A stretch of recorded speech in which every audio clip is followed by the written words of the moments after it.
Hello everyone, this is our lecture 3 and here we'll start with series combination of capacitors. लेकिन पहले हमें ये समझना पड़ेगा कि कैपेसिटर होता क्या है। तो सबसे पहले हम कैपेसिटर को देखेंगे, ठीक है।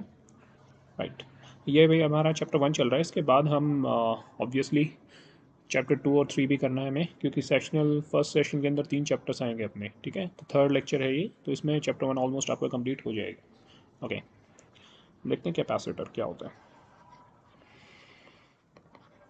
देखो साइड बाय साइड मैं लिखता भी जाता हूँ। Capacitor is an electrical element. Capacitor क्या है? एक इलेक्ट्रिकल एलिमेंट है। ये वैसे आपने पढ़ा भी होगा 10th क्लास तक। कैपेसिटर क्या होता है? दैट इज यूज्ड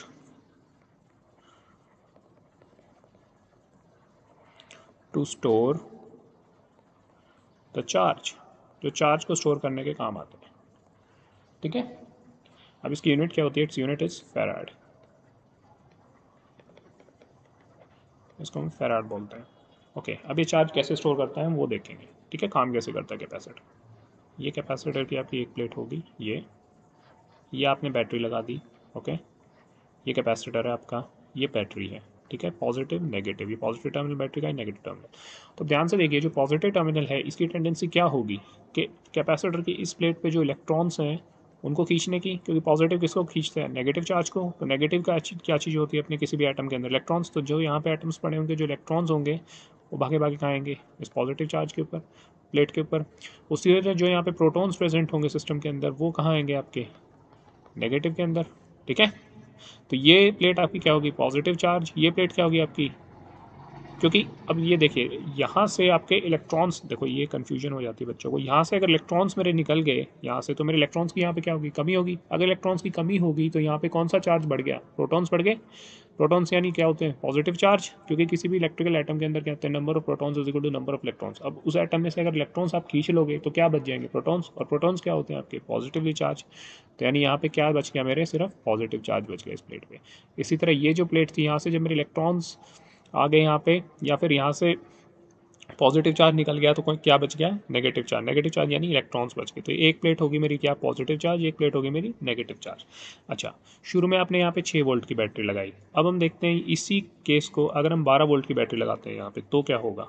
देखिए, ऐसे ही मेरा कैपेसिटर की प्लेट होगी, ठीक है। ये मेरा वोल्टेज सोर्स हो गया, जो मेरी बैटरी है। और अब मेरी 12 वोल्ट की बैटरी लग गई है यहाँ पे। तो जो 12 वोल्ट की बैटरी है ये ऑब्वियसली ज़्यादा इलेक्ट्रॉन्स को खींचेगी यहाँ से, क्योंकि ये ज़्यादा बड़ी बैटरी है, ज़्यादा ज़्यादा इस पर पॉजिटिव पोटेंशियल है इसका। तो ज़्यादा नंबर ऑफ इलेक्ट्रॉन्स कहाँ आएंगे? भागे भागे इधर। और इधर से क्या आएंगे? प्रोटॉन्स भागे भागे कहाँ आएंगे? इधर, नेगेटिव पोटेंशियल पे।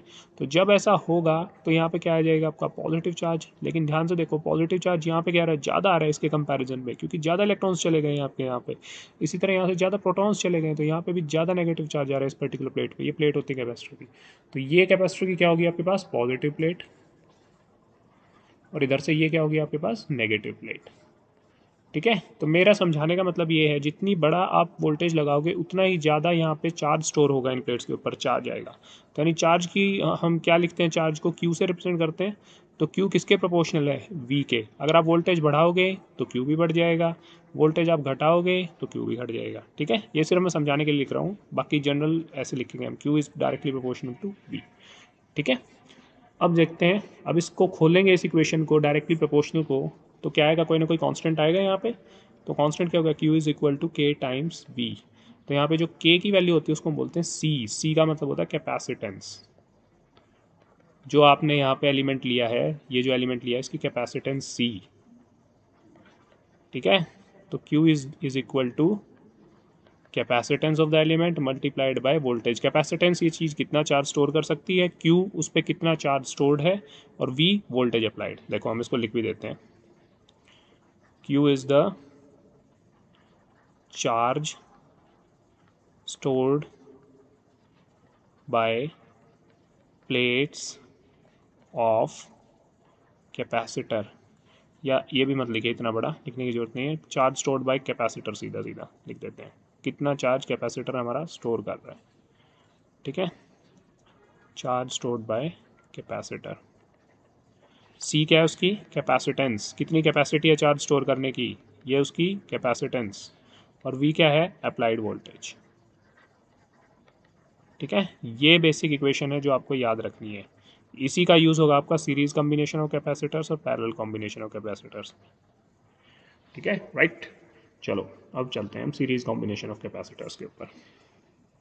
ये टॉपिक जो कि आपका सिलेबस के अंदर है। ओके, तो चलते हैं, देखें सीरीज कॉम्बिनेशन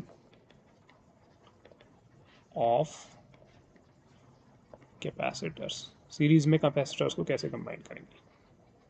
अब देखो सीरीज में जैसे रेजिस्टेंस ऐड करते हैं वैसे कैपेसिटेंस को ऐड करेंगे, लेकिन फॉर्मूला यहाँ पे चेंज हो जाएगा। तो कैसे चेंज होगा वो हम देखते हैं इसमें। देखो सबसे पहले सीरीज में कैसे कनेक्ट करते हैं। एक कैपेसिटर ये हो गया, इसकी पॉजिटिव प्लेट ये, नेगेटिव प्लेट ये, इसकी नेगेटिव प्लेट को इसकी पॉजिटिव प्लेट से कनेक्ट कर दो। ठीक है, अगले कैपेसिटर की, ये C1 कैपेसिटर हो गया, ये C2 कैपेसिटर हो गया। ठीक है, इसी तरह आगे चले हम, ये क्या हो गया, C3 कैपेसिटर हो गया, इसकी भी पॉजिटिव प्लेट को किससे कनेक्ट कर दिया, नेगेटिव प्लेट से। इसकी C2 की नेगेटिव प्लेट को C3 की पॉजिटिव प्लेट से। ओके, इन सारों को किससे कनेक्ट कर दिया, वोल्टेज सोर्स V से। सीरीज का मतलब क्या होता है, सिंपल सिंपल यार, एक ही करंट फ्लो हो। एक ही करंट कैसे फ्लो हो कि ये जो वोल्टेज है पॉजिटिव नेगेटिव, यहाँ से आपका सपोज करो करंट निकला, तो वो करंट निकल के कैसे चलेगा, ऐसे चलेगा। ये करंट निकल के सबसे पहले कहाँ जाएगा, C1 की इस पॉजिटिव प्लेट पे जाएगा, उसके बाद यहाँ से C1 क्या करेगा, इसमें कुछ वोल्टेज V1 का ड्रॉप करेगा। जैसे वो धक्का वाला कॉन्सेप्ट कि यहाँ से धक्का मार रहा है वोल्टेज V, लेकिन उसमें से V1 का ड्रॉप कहाँ हो गया, C1 पे, यानी फर्स्ट फ्लोर पे पानी का प्रेशर कम हो गया, यानी फर्स्ट फ्लोर पे इलेक्ट्रिकल प्रेशर आपका कम हो गया, उसने वोल्टेज V1 से उसको रिड्यूस कर दिया। फिर ये आगे चला, आगे गया तो इस पर क्या आ गया, V2। V2 क्या, V2 इसने ड्रॉप कर दिया सेकेंड फ्लोर पे। उसी तरह जैसे रेजिस्टेंस ड्रॉप करता है वैसे ही कैपेसिटर क्या कर रहा है, वोल्टेज को यहाँ पे वो कर रहा है, आपको ब्लॉक कर रहा है, ड्रॉप कर रहा है। ठीक है, उसके बाद हम आगे चले, उसके बाद कहाँ पहुँचे, V3 पे। ठीक है, और V3 के बाद यानी थर्ड फ्लोर पे जस्ट आपका पानी पहुंच जाए, आपको इतना पोटेंशियल देना है, उसके बाद आपका टोटल पोटेंशियल क्या हो गया, और कोई जरूरत है ही नहीं, आगे आपका ड्रॉप होगा ही नहीं कहीं पोटेंशियल। तो करंट आपका फिर सीधा सीधा कहाँ आ जाएगा, यहाँ पे। अब इस पूरे सर्किट के अंदर ध्यान से देखो, करंट तो एक ही फ्लो कर रहा है इस सर्किट में, आई करंट ही फ्लो कर रहा है, और कोई रास्ता ही नहीं है करंट के पास फ्लो करने के लिए। तो इस पूरे लूप में क्या, एक ही करंट फ्लो कर रहा है। तो एक ही करंट अगर फ्लो कर रहा है तो आई क्या रहेगा इसमें, सेम। और सीरीज सर्किट में हमने देखा ही है कि करंट हमेशा क्या रहता है, सेम। ओके, तो देखते हैं। अब देखो फर्स्ट कैपेसिटर की प्लेट पकड़ो आप। ये फर्स्ट कैपेसिटर के लिए मैं क्या कर रहा हूँ, देखो सबसे पहले करंट सेम है इस पूरे सर्किट के अंदर। तो अगर मेरे पास करंट सेम है तो ध्यान से देखो, करंट क्या होता है मेरे पास, चार्ज बटा टाइम। ये होता है ना, rate of flow of charge is called as current. ये मैंने फर्स्ट लेक्चर में आपको बताया भी था, करंट की जो मैंने डेफिनेशन बताई थी। देखो सारे जो कॉन्सेप्ट हैं पुराने लेक्चर्स के, वो इसमें यूज़ हो रहे हैं आपके। ठीक है, तो जिसने अच्छी तरह से वो लेक्चर्स देख रखे हैं उसको बहुत ईजिली समझ में आ जाएंगी चीज़ें। तो अब ये देखो मेरा करंट सेम रह रहा है इस सर्किट के अंदर। तो अगर मेरा करंट सेम फ्लो कर रहा है तो चार्ज तो सेम ही आएगा सारी प्लेट्स के ऊपर, बताओ। क्योंकि जब सेम करंट जा रहा है इसमें से, सर्किट में से, तो सेम करंट का मतलब ये हुआ कि मेरे इलेक्ट्रॉन, देखो जो करंट की डायरेक्शन होती है, इलेक्ट्रॉन्स की डायरेक्शन उससे अपोजिट होती है। ये बात हमको पता ही है, क्योंकि करंट की डायरेक्शन हम पॉजिटिव में मानते हैं, इलेक्ट्रॉन्स नेगेटिव होते हैं चार्ज आपके। तो जब मेरे इलेक्ट्रॉन्स जो हैं यहाँ से इस प्लेट से निकल के यहाँ आ रहे हैं मेरे कैपेसिटर की इस पे, वोल्टेज सोर्स की इस पे, बैटरी की पॉजिटिव प्लेट पे, उसी तरह इसके इलेक्ट्रॉन्स निकल के मेरे यहाँ आ रहे हैं, उसी तरह इसके इलेक्ट्रॉन्स निकल के मेरे यहाँ आ रहे हैं। तो जब करंट सेम है यानी कि जब इस डायरेक्शन में करंट सेम जा रहा है आपका, तो जो इलेक्ट्रॉन्स मेरे निकल के आ रहे हैं वो भी तो सेम ही आएंगे, तभी तो करंट सेम रहेगा सीरीज सर्किट के अंदर। ठीक है, तो इलेक्ट्रॉन सारे मेरे सेम आएंगे, तो यानी चार्ज जो बनेगा इन प्लेट्स पे वो सेम बनेगा। और यहाँ से भी देख लो, अगर आई मेरा सेम है सर्किट के अंदर तीनों के लिए, तो क्यू क्या, 20 सेकंड बाद अगर मैं उठा के देखूँ तो तीनों पे क्या आ जाएगा, टाइम सेम हो गया। टाइम क्या हो गया, 20 सेकंड। 20 सेकंड में अगर मैं सपोज मैं एग्जांपल ले रहा हूँ, 20 सेकंड ले लो, 40 सेकंड ले लो, तो टाइम तो सेम ही है सबके लिए। सर्किट पूरा 20 सेकंड बाद देख लो आप, 40 सेकंड बाद देख लो, 60 सेकंड बाद देख लो, कभी भी देख लो सर्किट को। तो क्यू क्या हो गया, आई मल्टीप्लाइड बाई टी। तो आई सेम, करंट सेम है सीरीज में, टाइम सेम है, तो क्या चार्ज क्या हो गया, सेम ऑब्वियसली। तो तीनों कैपेसिटर की प्लेट पे सेम चार्ज आएगा सीरीज सर्किट के अंदर, ये चीज़ याद रखनी है आपको। ठीक है, तो अब फिर कैपेसिटर C1 को पकड़ो। अब कैपेसिटर C1 को अगर मैं पकड़ता हूँ तो इसके लिए मैं क्या फॉर्मूला लगाऊंगा, Q is equal to C into V. अब Q तो सेम है सबके लिए, वो Q ही रहा, तो Q इज इक्वल टू इसमें क्या आएगा, C1 मल्टीप्लाइड बाय V1, क्योंकि कैपेसिटर 1 की कैपेसिटेंस क्या है, C1, उसी तरह वोल्टेज क्या है, V1। देखो जैसे मैं उसके लिए लिखता था आपका रेजिस्टेंस के लिए क्या लिखता था, V1 जो ड्रॉप आता था is equal to I1 into R1 लिखता था ना, उसी तरह देखो मैंने ये फॉर्मूला लिखा है, जिसमें एक्सप्लेन करने की कोशिश कर रहा हूँ, ये इसके वो नहीं है, ये ओम्स लॉ था, ये अलग लॉ है। ठीक है, तो इसको आप फर्स्ट नाम दे दो इक्वेशन 1, राइट। अब आओ कैपेसिटर C2 पे। C2 पे अगर आओगे तो C2 पे चार्ज कितना आएगा, सेम Q, ठीक है, Q मान रखा है हमने चार्ज पूरे सर्किट के अंदर। उसके बाद इसकी कैपेसिटेंस कितनी है C2, इसके लॉन्ग पोटेंशियल ड्रॉप कितना है, धक्का कितना रोका इसने V2 से, तो ये आ गया आपका सेकेंड, राइट। इसी तरह अब आओ कैपेसिटर C3 पे। अब देखो आप खुद से करने लग जाओगे, इसके लिए भी चार्ज क्या है, सेम Q, कैपेसिटेंस क्या है इसकी C3, और रोका इसने पोटेंशियल कितना V3 से, ठीक है। ये 3 इक्वेशन होगी आपके पास। अब देखो क्या करते हैं आप, इन तीनों इक्वेशंस को ऐड करते हैं, ठीक है। ऐड भी करेंगे, बट फर्स्ट इक्वेशन से आप ध्यान से मेरे को देख के बताओ, जो V1 वोल्टेज है वो क्या आएगी। देखो Q इज इक्वल टू क्या है, C1 मल्टीप्लाइड बाई V1, तो V1 क्या आ गया, ये इसके साथ मल्टीप्लीकेशन में, तो यहाँ जाके क्या आएगा, डिवीजन में Q बाई C1। इसी तरह सेकेंड इक्वेशन से अगर मैं देखूँ, इसको फोर्थ नाम दे दो, बस मैं नाम मतलब ये समझने में आसानी रहे इसीलिए मैं इसको नाम दे रहा हूँ, ठीक है, बाकी कोई इतना मुश्किल है नहीं है। इसी तरह Q is equal to C2 into V2, आप ना भी देना चाहें तो कोई दिक्कत नहीं है, C2 इंटू V2, तो यहाँ से V2 निकालो, मेरे को क्या आएगा, V2 इज इक्वल टू क्या आता है, Q बाय C2, क्योंकि यहाँ ये मल्टीप्लीकेशन में C2 यहाँ जाएगा तो डिवीजन में हो जाएगा, ठीक है। ये आ गई फिफ्थ इक्वेशन। और six equation Q is equal to C3 into V3, तो यानी यहाँ से V3 क्या आ जाएगा आपका, Q बाय C3, राइट। अब क्या करो, ऐड कर दो फोर्थ फिफ्थ सिक्स को। ये किससे निकली है, फर्स्ट सेकंड थर्ड से, तो क्या वैल्यू आ जाएगी, V1 plus V2 plus V3, ये लेफ्ट हैंड साइड होगी V1, इसकी भी लेफ्ट हैंड साइड क्या होगी V2, इसकी भी लेफ्ट हैंड साइड क्या होगी V3, तो लेफ्ट हैंड साइड को ऐड कर दिया पहले, LHS को, V1 plus V2 plus V3। देखो ये अगर आपको थोड़ा सा मुश्किल हो रहा है समझने में, तो देखो इसका आसान तरीका मैं आपको बता देता हूँ। देखो V1 is equal to Q by C1 है, जस्ट अ मिनट, देखो इसका आसान तरीका मैं आपको बता देता हूँ। V1 is equal to Q by C1 है, V2 इज इक्वल टू क्या है, Q बाय C2 है, V3 इज इक्वल टू क्या है, Q बाय C3 है। ये हमने देख ही लिया, ये फिफ्थ थी इक्वेशन, ये अपनी कौन सी इक्वेशन थी, सिक्स। इनको यहाँ मत लिखना, इनको यहाँ नीचे लिख लेना है, उससे आसानी रहेगी आपको ऐड करने में।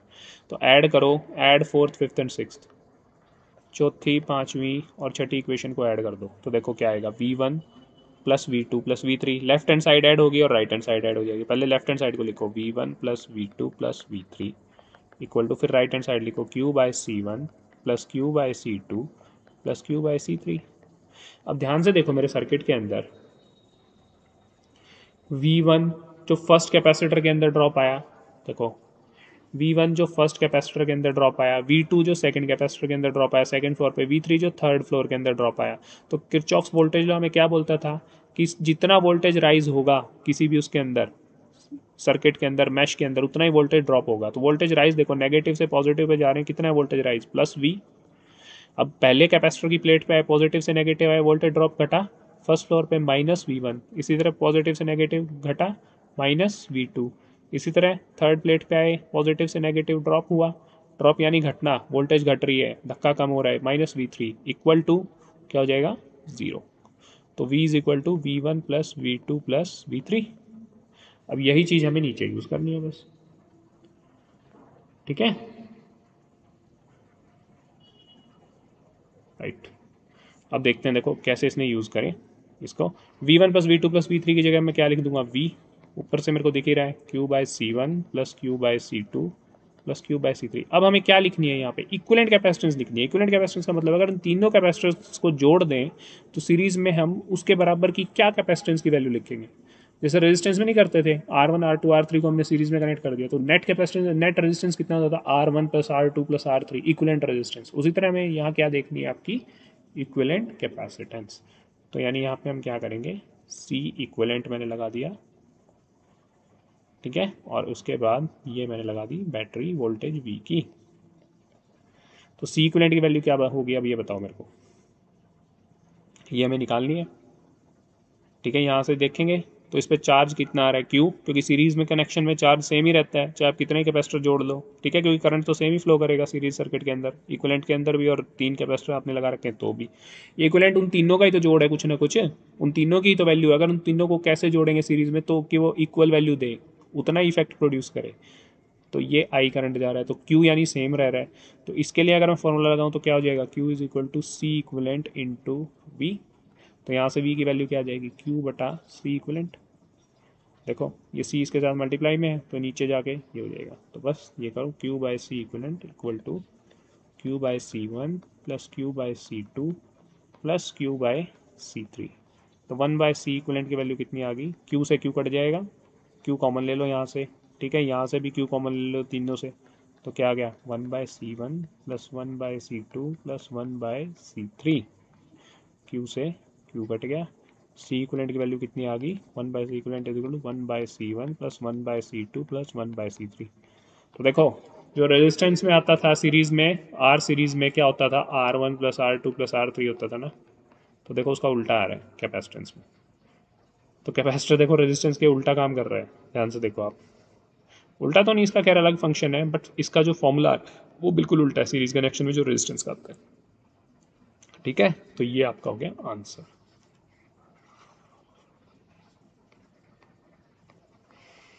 ये जस्ट मैंने बताने के लिए बताया आपको, इसकी कोई जरूरत नहीं वैसे, ठीक है। ये हो गया हमारे पास, राइट। ओहो, ये बोर्ड क्यों ब्लॉक हो रहा है, राइट, ओके। अब हम चलते हैं आगे, पैरेलल कॉम्बिनेशन ऑफ कैपेसिटर्स। देखिए बहुत आसान है ये भी, जैसे पैरेलल कॉम्बिनेशन ऑफ रेजिस्टेंस किया था वैसे ही पैरेलल कॉम्बिनेशन ऑफ कैपेसिटर्स। अगर आपको वो समझ में आया हुआ तो ये भी बहुत इजीली समझ में आ जाएगा, राइट। ये आपके सिलेबस में है, series and parallel combination of resistances and capacitances, okay. तो देखो इसमें क्या करते हैं हम, 3 कैपेसिटर लगाने हैं, बट अब क्या लगाने हैं, पैरेलल में लगाने हैं। तो पैरेलल में लगाने का तरीका क्या है, कैपेसिटर्स को कैसे कनेक्ट करते हैं पैरेलल में, बताओ मेरे को। जैसे रेजिस्टेंस कनेक्ट करते हैं, रेजिस्टेंस कैसे कनेक्ट करते हैं बताओ। देखो ये गया, हम यहाँ से गए, इसके बाद 3 पाथ हो गए यहाँ से, एक कैपेसिटर हो गया आपका ये, एक कैपेसिटर हो गया आपका ये C2, ठीक है, और तीसरा तीसरा कैपेसिटर हो गया आपका ये C3। इसको थोड़ा जोड़ देते हैं, ये C1 कैपेसिटर हो गया, ये C2 कैपेसिटर हो गया, ये C3 कैपेसिटर हो गया, यहाँ पे इसके अक्रॉस वोल्टेज लगा दी हमने P। देखो पैरेलल में हमेशा पोटेंशियल सेम रहता है, ये बात याद रखना, सीरीज में करंट सेम रहता है। अगर कैपेसिटर्स को ऐड करेंगे तो सीरीज में क्या हो जाएगा, वो चार्ज सेम हो जाएगा। अब पैरेलल में ध्यान से देखो, ये पॉजिटिव प्लेट है इस कैपेसिटर की, यहाँ के जो इलेक्ट्रॉन्स निकल के कहाँ भागेंगे, यहाँ देखो ध्यान से दिखाता हूँ मैं, यहाँ के इलेक्ट्रॉन्स निकल के कहाँ भागेंगे, ऐसे ऐसे ऐसे ऐसे ऐसे, कहाँ रास्ता है उनके पास, इस पॉजिटिव पोटेंशियल पे बैटरी के, ठीक है। तो यहाँ पे क्या आ जाएगा फिर आपका पॉजिटिव, जब इलेक्ट्रॉन्स निकल जाएंगे तो इस वाले इलेक्ट्रॉन्स कहाँ भागेंगे, यहाँ पे फिर से, इस वाले इलेक्ट्रॉन्स कहाँ भागेंगे, यहाँ पे फिर से, ठीक है, क्योंकि यही रास्ता बचता है इन इलेक्ट्रॉन्स के पास भागने का, पॉजिटिव यही पोटेंशियल है, यहाँ से भी यहाँ। तो यानी सारे के सारे ये जो कैपेसिटर्स हैं इनकी पॉजिटिव प्लेट किससे कनेक्टेड है, बैटरी की पॉजिटिव प्लेट से, और इसी तरह इनकी जो नेगेटिव प्लेट है वो किससे कनेक्टेड है, बैटरी की नेगेटिव प्लेट से। तो इस पे पॉजिटिव चार्ज आ गया, सब पे इस पे नेगेटिव चार्ज आ गया, और देखो इन सब के अक्रॉस पोटेंशियल क्या हो गया, सब के अक्रॉस क्या हो गया, ये पॉजिटिव से ये नेगेटिव से, और इन दोनों के बीच में पोटेंशियल कितना है V। तो ये पॉइंट इनका किससे कनेक्टेड है, इससे, पॉजिटिव से सबका। इसी तरह ये पॉइंट किससे कनेक्टेड है, नेगेटिव से सबका, देखो ध्यान से। तो यानी इनके क्रॉस क्या हो गया, इन दोनों, और ये दोनों पॉइंट किसके क्रॉस कनेक्टेड है, ये इसके पॉजिटिव टर्मिनल के क्रॉस कनेक्टेड है बैटरी के, और ये बैटरी के नेगेटिव टर्मिनल से कनेक्टेड है। बीच में तार है सिर्फ जिसमें कोई ड्रॉप नहीं हो रहा पोटेंशियल का, ठीक है। तो यानी इन दोनों पॉइंट्स के बीच में भी पोटेंशियल ड्रॉप कितना आ गया, पोटेंशियल डिफरेंस कितना आ गया V। तो यानी इस प्लेट के और इस प्लेट के बीच में भी कितना पोटेंशियल ड्रॉप हो गया V, इसके भी इसके बीच में V, इसके भी इसके बीच में V, यानी पोटेंशियल आपका सेम रहेगा ड्रॉप, ठीक है, पैरेलल कॉम्बिनेशन के अंदर। अगर आपको ऐसे समझ नहीं आ रहा तो एक और तरीका है इसका, आप यहाँ से चलो, यहाँ से चले आप, करंट आपने निकाला, ये करंट ऐसे ऐसे गया, अब ये करंट जाके कुछ हिस्से में टूट गया करंट यहाँ पे, तो इस हिस्से में जाके फिर से ये यहाँ से उल्टा वापस आ गया, कुछ हिस्सा टूट गया यहाँ पे, फिर कुछ हिस्सा टूट गया यहाँ पे। तो यानी आपका जो करंट है यहाँ पे ध्यान से देखो वो किस में, 3 हिस्सों में टूट रहा है। I1 करंट गया कैपेसिटर C1 में, I2 करंट गया कैपेसिटर C2 में, और I3 करंट गया कैपेसिटर C3 में। ठीक है, ये जस्ट एक तरीका है समझाने का, आपको इतना ही डिटेल में नहीं लिखनी वहाँ पे चीज़ें, जस्ट आपको समझ आने के लिए मैंने ये सब किया। तो आप इस सर्किट को दोबारा रीड्रॉ कर लो क्योंकि ज़्यादा किच हो गई है यहाँ पे। राइट, जस्ट अ मिनट, मैं इसको थोड़ा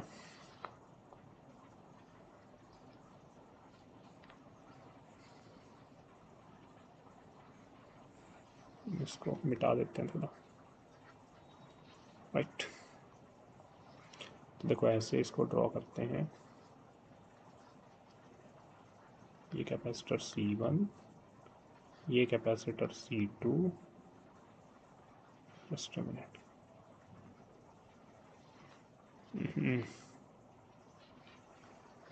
इतना भी करने की जरूरत नहीं है, इसको अगर मैं सीधा भी बना दूं तो भी कोई दिक्कत नहीं है, तो सेम ही है कनेक्शन। तो ऐसे ऐसे देखो, ये कैपेसिटर C1, ये कैपेसिटर C2 और ये कैपेसिटर C3, अभी तो सेम ही है सर्किट तो। ठीक है, ये वोल्टेज V कनेक्ट कर रखे हैं, पॉजिटिव नेगेटिव। ये कैपेसिटेंस इसकी C1, इसकी C2, इसकी C3। तो तीनों के क्रॉस पोटेंशियल क्या रहा, सेम, क्योंकि इसकी पॉजिटिव प्लेट यहाँ पे कनेक्टेड है, नेगेटिव प्लेट यहाँ कनेक्टेड है, इसकी पॉजिटिव प्लेट यहाँ कनेक्टेड, नेगेटिव यहाँ, पॉजिटिव यहाँ, नेगेटिव यहाँ। ठीक है, ये मैं बता ही चुका हूँ। तो और ये दोनों के बीच में, दोनों प्लेट्स के बीच में क्या है, दोनों पॉइंट्स के बीच में ये पॉजिटिव से कनेक्टेड है, ये नेगेटिव से कनेक्टेड है, तो इनके बीच में पोटेंशियल हर कैपेसिटर के अंदर कितना रहेगा, पोटेंशियल रहेगा ड्रॉप V। और ऑब्वियस सी बात है यार कि पैरेलल में हमेशा पोटेंशियल सेम रहता है, किसी भी दो पॉइंट्स को आप कनेक्ट करो पैरेलल में तो उनके क्रॉस पोटेंशियल सेम रहता है, तो वही यहाँ पे हो रहा है। तो अब यहाँ से करंट कितना निकला, सपोज करो I करंट निकला, वो किसमें, I1 में यहाँ टूट गया, I2 में यहाँ टूट गया, I3 में यहाँ टूट गया। ठीक है, तो I करंट किसके बराबर हो गया, I1 plus I2 plus I3। यहाँ से देख के बताओ यहाँ पे। ठीक है, I किसके बराबर होता है, चार्ज बटा टाइम, तो Q by T is equal to, अब देखो I1 जब गया तो ये इसकी प्लेट पे कोई चार्ज लेके आएगा, I1 की वजह से किसकी, कैपेसिटर C1 की प्लेट पे कुछ चार्ज आएगा। ठीक है, तो वो चार्ज क्या होगा, डिफरेंट होगा, करंट डिफरेंट हो गया इसमें। फर्स्ट कैपेसिटेंस के अंदर डिफरेंट करंट जा रहा है, सेकंड के अंदर डिफरेंट करंट जा रहा है, तीसरे के अंदर डिफरेंस जा रहा है, और टाइम तो सेम ही है क्योंकि 20 सेकंड बाद अगर सर्किट उठा के देखें तो तीनों को एक साथ ही देखना पड़ेगा। ठीक है, 40 सेकंड बाद देखें तो भी एक साथ ही देखना पड़ेगा। तो Q इज इक्वल टू क्या लिखते हैं, Q1 I1 की वजह से Q1 टाइम, Q1 चार्ज बटा टाइम, चार्ज बटा टाइम, क्योंकि करंट क्या होता है, चार्ज बटा टाइम, फर्स्ट लेक्चर में बता चुका हूँ। आंसर से देखो, प्लस I2 को Q2 bye T plus I3 को Q3 बाय टी। राइट, अब टाइम तो सेम है, हटा दो कॉमन लेके, तो 1 by T times Q is equal to 1 by T times Q1 plus Q2 plus Q3। 1 by T से 1 बाई टी कट गया, तो चार्ज, टोटल चार्ज कितना गया तीनों के respective related, Q1 plus Q2 plus Q3। Right, अब देखो इसी का यूज करेंगे आगे कैपेसिटेंस निकालने में। अब देखो फर्स्ट कैपेसिटर के लिए बताओ मेरे को, C1 के लिए Q1 कितना है, फर्स्ट कैपेसिटेंस की प्लेट पे Q कितना आ रहा है, चार्ज कितना आ रहा है, ये बताओ मेरे को देख के। कैपेसिटर 1 की, तो फॉर्मूला लगाओ, Q1 I1 की वजह से Q1 आ रहा है, कैपेसिटेंस कितनी है C1 मल्टीप्लाइड बाय इसके क्रॉस पोटेंशियल ड्रॉप कितना है, just a minute, potential drop कितना है इसके क्रॉस। राइट, ये हैंग हो रहा है बार बार, पता नहीं कैसे, काम करने में मजा सा नहीं आ रहा। Right, I am try to synchronize it, लेकिन फिर भी ये सिंक्रोनाइज नहीं हो रहा। कोई नहीं, चलो ऐसे ही करना पड़ेगा। राइट, देखो अभी हमने फर्स्ट कैपेसिटर के लिए क्या लिखा है, Q is equal to Q1 plus Q2 plus Q3। तो कैपेसिटर 1 के लिए क्या हो गया, Q1 is equal to C1, उसकी कैपेसिटेंस होगी मल्टीप्लाइड बाय जो उसके क्रॉस पोटेंशियल ड्रॉप है वो कितना है V फर्स्ट प्लेट में, क्योंकि पोटेंशियल सेम ड्रॉप हो रहा है पैरेलल के अंदर, इसलिए उसको V लिख दिया। इसी तरह Q2 को क्या लिख दिया, C2 मल्टीप्लाइड बाय V। इसी तरह Q3 को क्या लिख दिया, C3 मल्टीप्लाइड बाय V। तीनों को लिख दिया, तीनों को हमने ऐड कर रखा है Q1 प्लस। अब देखो लेफ्ट हैंड साइड को और राइट हैंड साइड को ऐड करना है, ऐड 1 2 एंड 3। तो Q1 plus Q2 plus Q3 equal to C1 into V plus C2 into V plus C3 into V. ऊपर लिख दो adding first second and third. वहाँ स्ट्रेट लाइन में लिखना है, यहाँ पे थोड़ा ये मेरे को लिखने में प्रॉब्लम हो रही है, इसलिए मैं डेटा सा लिख रहा हूँ। तो Q1 plus Q2 plus Q3 का वैल्यू क्या आ गया, Q यहाँ से जो हमें दिख रहा है Q value, Q is equal to C1 multiplied by V plus C2 multiplied by V plus C3 multiplied by V। ठीक है, अब देखो नेट इक्विवेलेंट कैपेसिटेंस निकालने में, इक्विवेलेंट कैपेसिटेंस निकालने के लिए क्या करना पड़ेगा, ये बैटरी लगी है V वोल्ट की। ठीक है, यहाँ पे हमने क्या वैल्यू लग दी, C इक्विवेलेंट, और यहाँ पे पॉजिटिव नेगेटिव। C इक्विवेलेंट का मतलब वही है, वही कैपेसिटेंस जो इन तीनों को कंबाइन करने पे मिले, जो सेम वैल्यू। ठीक है, तो इसके लिए इस पे सपोज करो चार्ज आया Q, तो Q कितने के बराबर होगा, C इक्विवेलेंट मल्टीप्लाइड बाय जो इसकी प्लेट्स के क्रॉस डिफरेंस है वो है V। तो बस ये लिख दो C equivalent multiplied by V, जैसे सीरीज में कर रहे थे वैसे, is equal to C1 into V plus C2 into V plus C3 into V. अब यहाँ से देखो V कॉमन निकाल सकता हूँ मैं, तो C equivalent multiplied by V is equal to V multiplied by C1 plus C2 plus C3। अब V से V कटेगा मेरा। ठीक है, जब V से V कटेगा तो नेट वैल्यू क्या आएगी मेरी C इक्विवेलेंट की, equal to C1 plus C2 plus C3। This is net और equivalent value of capacitance in series.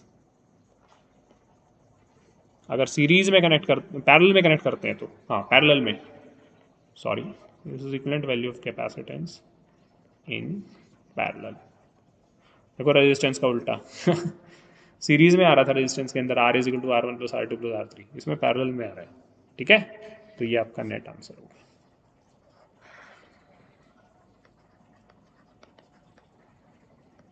Right, अब देखो इस पर हम क्वेश्चन करते हैं एक सॉल्व, तब आपको समझ में आएगा बेटर। क्या क्वेश्चन है, देखो, calculate total capacitance of circuit. इस सर्किट की आपको टोटल कैपेसिटेंस निकालनी है, और C equivalent of the circuit. Circuit मैं आपको दे रहा हूँ, ठीक है, अभी कर रहे हैं। तो जिन बच्चों को आ गया ये समझ में वो खुद से करके देखें, और जिनको नहीं आया वो यहाँ देखें। 1 फेराड आपका ये कैपेसिटर है, कैपेसिटेंस यूनिट फेराड में होती है इसलिए मैं फेराड में लिख रहा हूँ। 2 फेराड आपका ये कैपेसिटर है। ठीक है, ऊपर से अगर आपको देखें 3 फेराड आपका ये है, राइट, और 6 फेराड आपका ये है।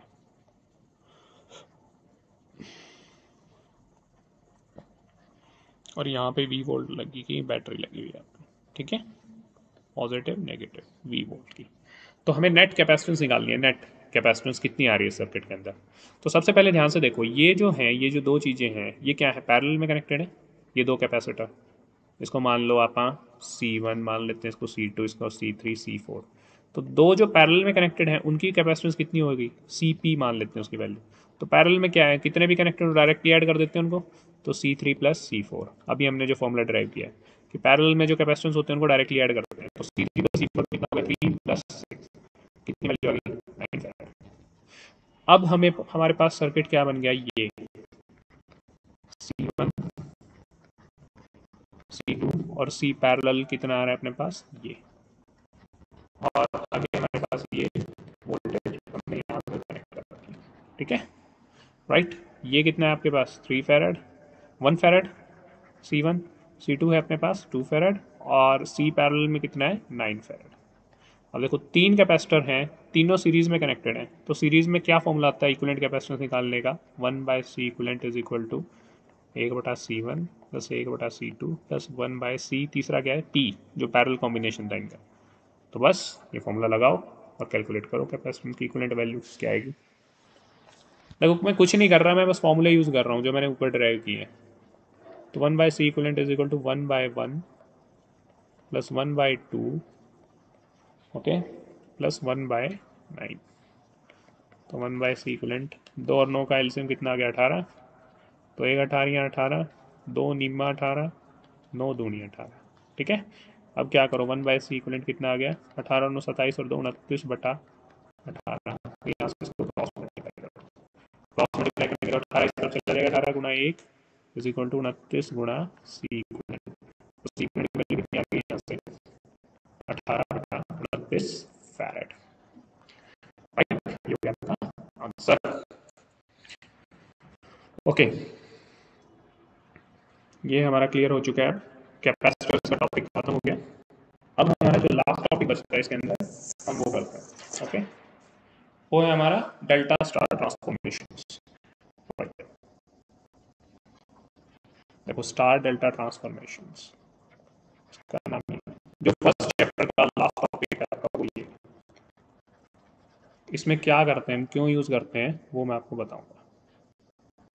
स्टार डेल्टा ट्रांसफॉर्मेशन देखो, अभी हमारे पास क्या है, 3 रेजिस्टेंस पड़े, उन 3 रेजिस्टेंसों को हम कैसे कैसे रेजिस्टेंस कैसे कैसे जोड़ सकते हैं वो हम इसके अंदर देखेंगे स्टार डेल्टा ट्रांसफॉर्मेशन में। देखो तो एक रेजिस्टेंस मेरा सपोज करो ऐसे, ठीक है, ये R1 रेजिस्टेंस है, okay, oh shit, why is it not working properly,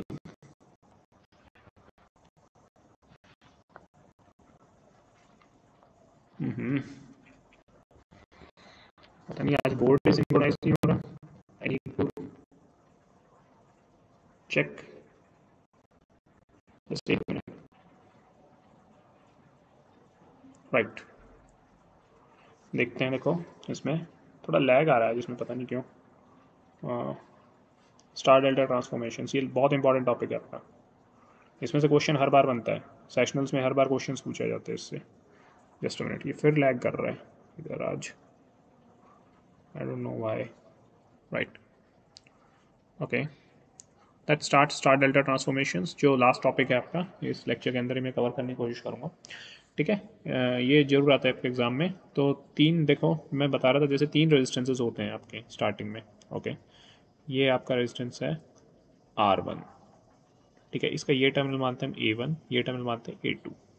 इसी तरह दूसरा रेजिस्टेंस मेरे पास कोई पड़ा है R2, इसका ये टर्मिनल मानते हैं B1, ये मानते हैं B2। इसी तरह तीसरा रेजिस्टेंस पड़ा है हमारे पास R3, इसका टर्मिनल एक हम मानते हैं C1, इसका मानते हैं C2, राइट। तो एक तरीका हमारे पास क्या है कि हम A2 को उठा के B1 से कनेक्ट कर दें, ठीक है, और B2 को उठा के C1 से कनेक्ट कर दें, यानी कि दूसरे टर्मिनल को अगले के पहले टर्मिनल से कनेक्ट कर रहे हैं हम लोग इन 3 रेजिस्टेंसेस, और C2 को उठा के हम किससे कनेक्ट करते हैं A1 से। तो अगर मैं इनको ढंग से थोड़ा फिगर के वे में अरेंज करूं तो कैसे अरेंज कर सकता हूं, देखो A1 A2, ठीक है, यहाँ पे मैंने रख दिया B1, ये क्या हो गया B2। इसी तरह तीसरा जो रेजिस्टेंस है B2 के साथ क्या C1 C2, ठीक है, ये तो तीनों टर्म्स मैंने कनेक्ट कर दिए। तो ये शेप कैसी आ रही है, ऐसी शेप आ रही है ट्राइंगल की, इसको क्या बोलते हैं हम डेल्टा, तो ये कौन सा हो गया मेरे पास डेल्टा, ठीक है। स्टार डेल्टा क्यों बहुत ज़्यादा यूज होते हैं यहाँ पे ट्रांसफॉर्मर्स के अंदर, सर्किट्स के अंदर, लोड्स के अंदर, तो इनका क्या काम होता है वो हम आगे पढ़ेंगे बेसिकली, लेकिन अभी हम सिर्फ क्या पढ़ रहे हैं, बेसिक बेसिक पढ़ रहे हैं कि ये एक्चुअल में होते क्या है स्टार डेल्टा सर्किट, ये बनते कैसे, ठीक है। तो ये आपका बन गया डेल्टा सर्किट। अब हम नेक्स्ट करते हैं स्टार सर्किट को देखते हैं, राइट, डेल्टा सर्किट हो गया। अब हम देखते हैं स्टार सर्किट आपका कैसे बनता है, ओके।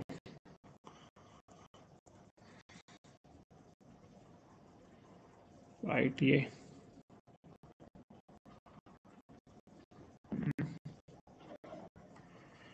फिर आपका आज बोर्ड में मेरे को बड़ी प्रॉब्लम आ रही है, इसमें बोर्ड ढंग से काम नहीं कर रहा है इसका, Microsoft white board is not working perfectly, synchronize भी हो रही चीजें बट फिर भी, just a minute, right, board नहीं चल रहा,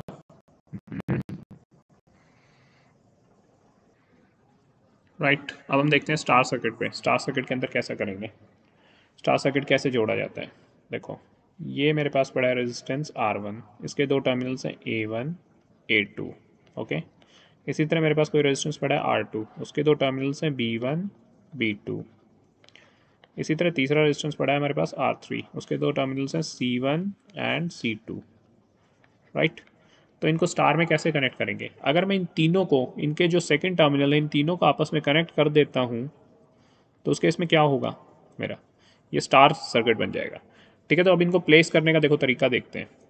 ऐसे मैंने एक को प्लेस कर दिया A1 A2, इसी तरह मैंने इसको प्लेस कर दिया B1 B2, प्लेस कर दिया C1 C2। तो देखो तीनों के जो मेरे A2 B2 C2 टर्मिनल्स हैं वो कनेक्ट हो गए। तो ये जो कनेक्शन होता है आपका, ये स्टार की तरह दिखता है, तो इसका नाम हमने क्या रख दिया, स्टार सर्किट। तो तीन रेजिस्टेंसेस को हम दो वे से कनेक्ट कर सकते हैं, एक तो स्टार फॉर्म में, एक डेल्टा फॉर्म में। ठीक है, तो ये जो आपका लास्ट टॉपिक है इसमें ये पूछ रहा है कि अगर स्टार और डेल्टा आपस में इनको कन्वर्ट करें तो कैसे कन्वर्ट होंगे, क्या होगी वैल्यूज ऑफ रेजिस्टेंसेस। ठीक है, राइट। तो सबसे पहले हम देखते हैं क्या चीज़, डेल्टा टू स्टार ट्रांसफॉर्मेशन। अगर डेल्टा में कोई रेजिस्टेंसेस गिवन है तो उनको अगर स्टार में उनकी वैल्यू लिखना चाहें तो क्या वैल्यू आएगी। देखो अगर मैं डेरिवेशन करने लग गया तो आपका 1 घंटा ऐसे ही निकल जाएगा। तो मैं डायरेक्टली आपके फॉर्मूले लिखूंगा इसमें। देखो ये डेल्टा सर्किट है आपके पास, ये ए मान लीजिए, ये बी मान लीजिए, ये सी मान लीजिए। तो ए और बी के बीच में जो रेजिस्टेंस कनेक्ट है उसका हमने नाम दे दिया आर ए बी। ए और सी के बीच में जो कनेक्टेड है उसका नाम दे दिया आर ए सी, और बी और सी के बीच में कनेक्टेड जो उसका नाम दे दिया आर बी सी। ठीक है, इसको हमें किस में कन्वर्ट करना है, स्टार में। स्टार का मतलब है ऐसे अगर मैं ले लेता हूँ तो क्या वैल्यू आएगी। ठीक है, तो यानी कि अगर मैं इसको ऐसे कन्वर्ट करना चाहूँ इस फॉर्म में, तो जो यानी ए फेस वाला ये था तो आर ए की वैल्यू क्या आएगी, बी फेस वाला ये था आर बी की वैल्यू क्या आएगी, और आर सी की वैल्यू क्या आएगी। ठीक है, ये हमें देखना है, ये आर ए मान लेते हैं, ये आर बी हो गया बी फेस वाला, ये आर सी हो गया। तो इनकी वैल्यूज़ क्या आएंगी आपस में, कुछ नहीं, मैं जस्ट फॉर्मूला बता रहा हूँ और फॉर्मूला ही आपको अप्लाई करना है, यही पेपर में पूछा जाता है आपसे जनरली।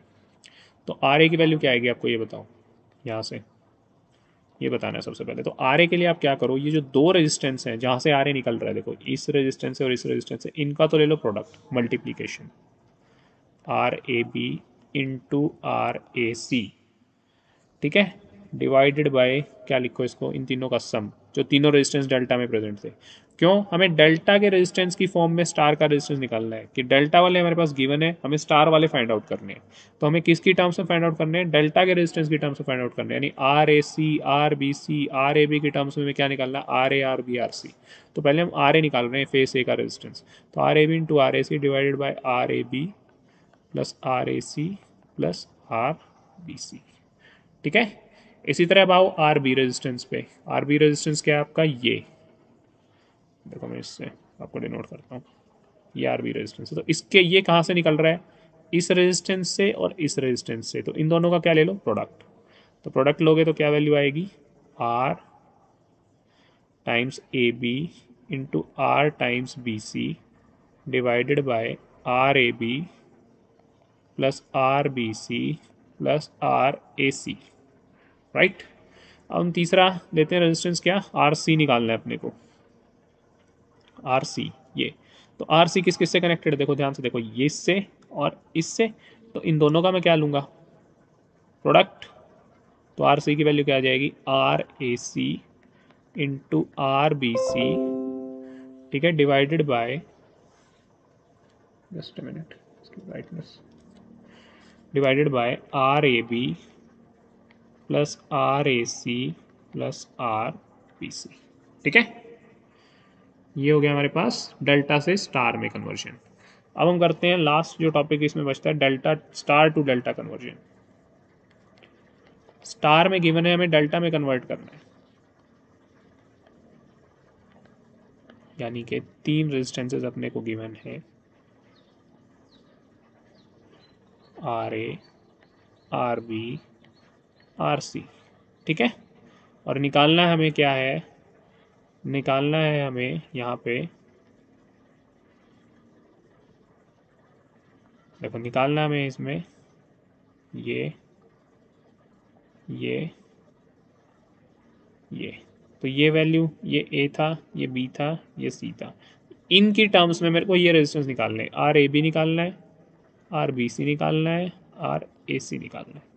तो यानी अगर मैं जोड़ूँ इसको तो थोड़ा थोड़ा ऐसे ऐसे ऐसे, यानी अंदर वाले दे रखे हैं, बाहर वाले निकालने हैं। आर ए बी निकालना है, आर ए सी निकालना है, आर बी सी निकालना है। ये ए है, ये बी फेस है, ये सी फेस। तो कैसे निकालेंगे, क्या फॉर्मूला लगाएंगे उसके लिए, तो वो क्वेश्चन आपसे पूछा हुआ है। ठीक है, तो देखो आर ए बी अगर आपको निकालना है तो सीधा सीधा क्या करो, आर ए बी के सामने जो दो रेजिस्टेंस है वो देखो, आर ए है, आर बी है। ठीक है, तो सबसे पहले इनको क्या करो, डायरेक्टली ऐड कर दो। जो वो दो रेजिस्टेंस आर ए बी किस किस को कनेक्ट कर रहा है, ए फेस को कनेक्ट कर रहा है, बी फेस को कनेक्ट कर रहा है। ठीक है, और इसके सामने कौन से रेजिस्टेंस है, सामने देखो बिल्कुल इसके आर ए रेजिस्टेंस पड़ा है, आर बी रेजिस्टेंस पड़ा है, आर सी से दूर है। ठीक है, आर सी का कोई रोल नहीं है यहाँ पे। तो आर ए उठाओ, आर बी उठाओ, R A plus R B plus R A multiplied by R B upon में बटे में जो तीसरा रेजिस्टेंस पड़ा है वो आर सी। ठीक है, ये हो गया आपका आर ए बी। इसी तरह अगर मैं आर बी सी लिखना चाहूँ तो क्या करना पड़ेगा बताओ, आर बी सी के सामने कौन से रेजिस्टेंसेस पड़े हुए हैं, आर सी और आर बी। तो इनको फिर से लिखो, R C plus R B, ठीक है, plus R C multiplied by R B upon में आर ए जो दूर पड़ा हुआ है, आर बी सी से दूर आर ए। इसी तरह तीसरा रेजिस्टेंस क्या रह गया, are A C. R A सी की वैल्यू क्या आएगी, जिसके सामने दो पड़े हुए हैं, कौन कौन से, आर ए और आर सी पड़े हुए हैं। ध्यान से देखो, ये आर ए और ये आर सी, आर ए सी के सामने ये दो पड़े हुए हैं।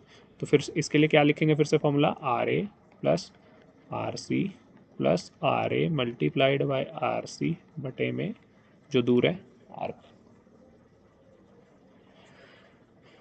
ठीक है,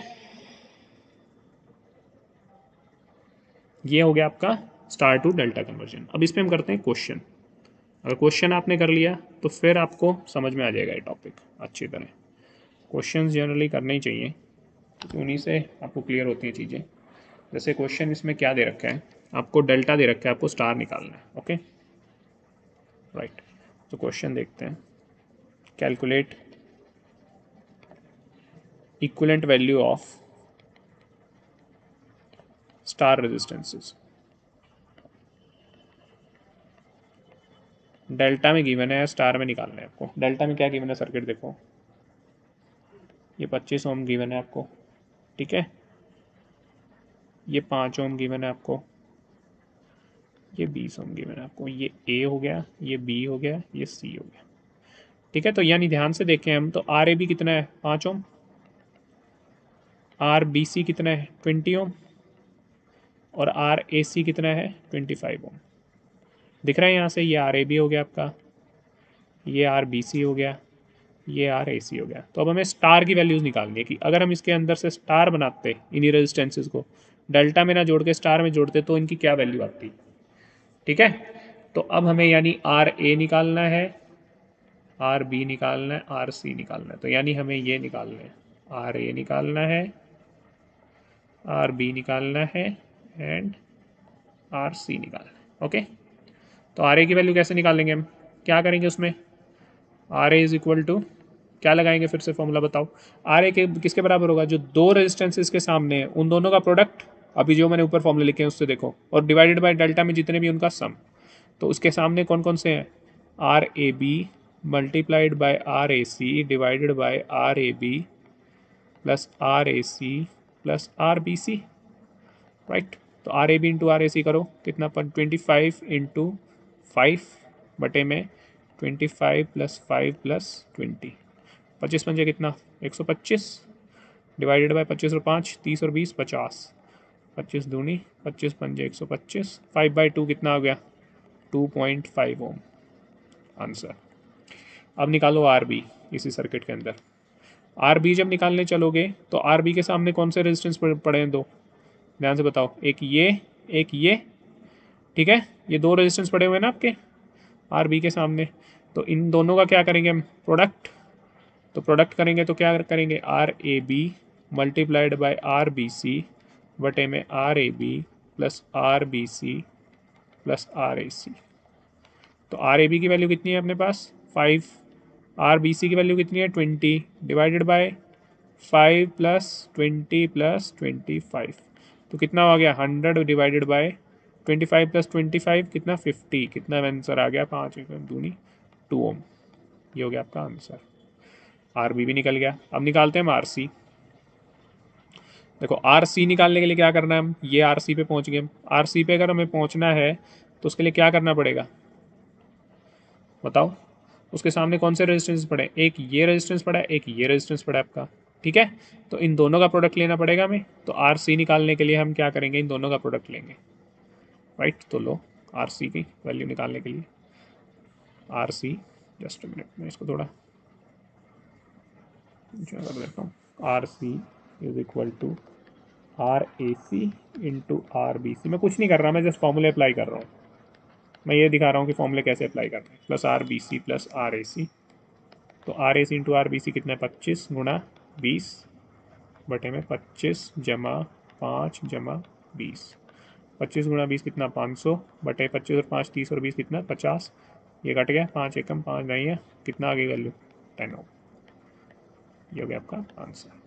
तो आपने क्या कर दिया, ये वैल्यू आ गई 10 ओम। अगर हम इन रेजिस्टेंसेस को सेम रेजिस्टेंसेस को स्टार में जोड़ते तो ये वैल्यूज बनती उनकी, ठीक है। 5 ओम आर बी की वैल्यू कितनी आ जाती, ये सर्किट जो डेल्टा ये बराबर है स्टार के, यानी ये तीनों रेजिस्टेंस डेल्टा में जो कनेक्टेड है वो स्टार में अगर ये तीनों ऐसे कनेक्टेड होते तो बराबर होते हैं। आर बी की वैल्यू कितनी आई है अपने पास 2 ओम, just a minute. R A की वैल्यू कितनी है 2.5 ओम आई है, जस्ट अ मिनट।